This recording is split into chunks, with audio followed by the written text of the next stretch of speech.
everybody, let's talk about the new Porsche 718 GTS. They just released. Not all the details are out yet, but we've got enough to know what it's going to be, and it looks like it's going to be one of the most exciting sports cars that Porsche has ever produced, which is in contrast to the fact that the 718 GTS up till now has been an unmitigated disaster for Porsche. It has been a complete sales flop and an embarrassment for them, so they're turning that around. But first, some housekeeping. Happy New Year, everyone. 2020, it's going to be a great year for all of us. You may have noticed I've been a little slow on videos lately. I had a little break from YouTube. My family's been visiting, been too busy. We'll get back into it. Also, I'm speaking a little funny. I've got Invisalign on my teeth. I'm just correcting a bite problem. My front teeth were hitting my bottom teeth, so we're going to fix that, and I have straighter teeth and be less offensive to look at. So everybody wins. But in the meantime, I'm talking with a little bit of a lisp. I can't say Susie sells seashells on the seashore. Yes, so my apologies for my speech imperfections while I've got these on. All for the best in the long term. Anyway, back to what is a very exciting car. And I find myself in the twilight zone because, as you know, I've been very skeptical of GTS models in the past. To a certain extent, I find them to be an S model in drag. Slightly tuned S models with a few tweaks, not worth the money that you pour into them. But suddenly things have turned around. As you know from my previous video, love the new Macan GTS. And I was a big skeptic of the new Panamera GTS, but now I've driven it, also love that. So maybe the GTSs from now on will be the pick of the bunch. Certainly I think that's the case with this car. This is going to be the best 718, I think. So let's look at the numbers. 394 horsepower and 309 pound-feet of torque. So this is just down a little bit from the Spyder and the GT4, which this engine's made for. But interesting, the torque hasn't been reduced. So it's going to feel the same. Sure, it's 20 horsepower less, but it's going to feel the same because that torque is the same, and it's the torque that matters. And when you compare it to a 911 of similar power, so the 991.1 generation, 3.8 litre flat six, that produced 400 horsepower and 325 pound-feet of torque. So it's just down a little bit on that, but keep in mind that the 718 is a lot lighter, a lot smaller, and of course the engine's in the center, so it's a lot better balanced. This is going to be a very exciting car to drive. It's going to kick the ass of 991 generation Carrera S's, that's for sure. I think this is going to be perfect. Also, excitingly, they're releasing it with a manual transmission. I was beginning to lose hope that Porsche was giving up on manual transmissions because they've basically wiped it off the range.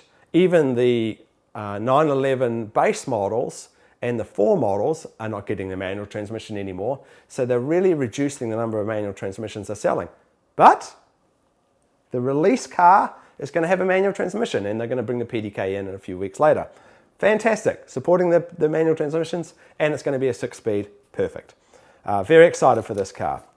As for the pricing, we don't know yet. Porsche say it's going to be under $90,000 in the US. I've had a look around their website and I found a reference to $80,700. That could be just a historical from the previous 4-cylinder model, but I'm hoping it's going to be closer to $80,000 than $90,000. And if it is, it's really going to eat into those Spyder and GT4 sales, because for $20,000 less, you're basically getting the same car. And while you don't have the iconic Spyder or GT4 badges on it, or some of the fancy bodywork that those cars have, those cars are not going to be limited models, despite what Porsche have said. So there's going to be plenty of them out there. Plus, when you buy a GTS model, you get the full range of options. That is, you get all the colors, which you don't get with those GT4 and Spyder models, and all the other options which get cleaned out when you have a specialty model. So I think this is actually going to be a better buy, and it's going to be significantly less money for this, basically the same car. It's going to be a winner. It's going to be a winner. This is going to be a great car to drive. Which leads me to look at, why was the current up to 2019 718 GTS such a flop? Well, when you look at it, take into consideration that the Caymans and Boxsters have always been Porsche's budget sports cars. And so if you've got $50,000 or $60,000 to spend on a brand new Porsche, this is where you go. and there's nothing they're not bad cars, they're fantastic cars, but no one was that enthusiastic about the sound of the new 4-cylinder engines, so the sales really sort of dropped off.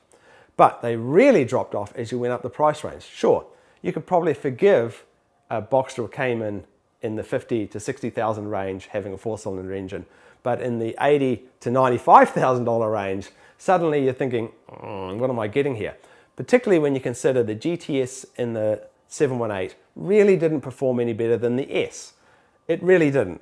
Once you got on the road, you could hardly tell the difference. There was only a small increase of horsepower and a small increase in torque. It was unnoticeable. So it was just difficult to justify that price. And then when you add on to the fact that, you know, you're paying 80-something thousand for the base model, you put some options on, it was in the 90s, some of them were over $100,000, who is going to buy a Cayman or a Boxster that is basically the same price as a low-end 911? Most people will want the more iconic sports car, which is the 911, with the 6-cylinder engine and the great sound, over, you know, a 718. That is why the 718 GTSs just languished.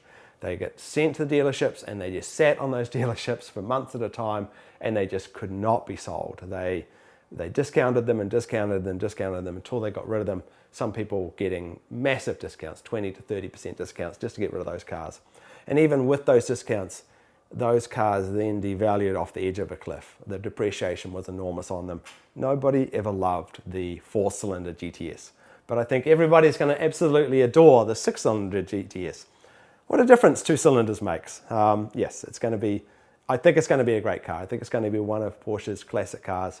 Just option out the, the Alcantara for the love. The only other thing I noticed is there's a tagline. I hope this isn't going to be the official tagline. The new 718 GTS models also display their clear-cut attitude, baring their teeth, proving their bite, and never losing their hunger. Oh, Porsche marketing people. Please shut the hell up.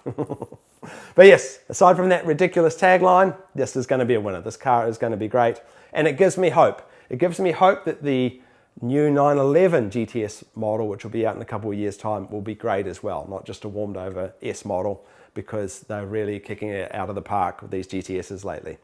So yep, as I get more information and as we can get our hands on one, we'll take them for a drive. But I've got a bunch more Porsche videos coming up. I'll get back into the groove of videos. And thanks for bearing with me and my teeth. William and I will see you in the next video. If you've got any thoughts or comments on the new GTS, put them down below. Always welcome. I'll try and answer as many as I can. And Happy New Year, everyone. 2020, it's going to be a great year. Bye then. And if you're wondering where to acquire the ridiculous t-shirts that I wear in my videos, they're all here in my store, all your favorites, including offensive stamps and my rapid dry towels as well.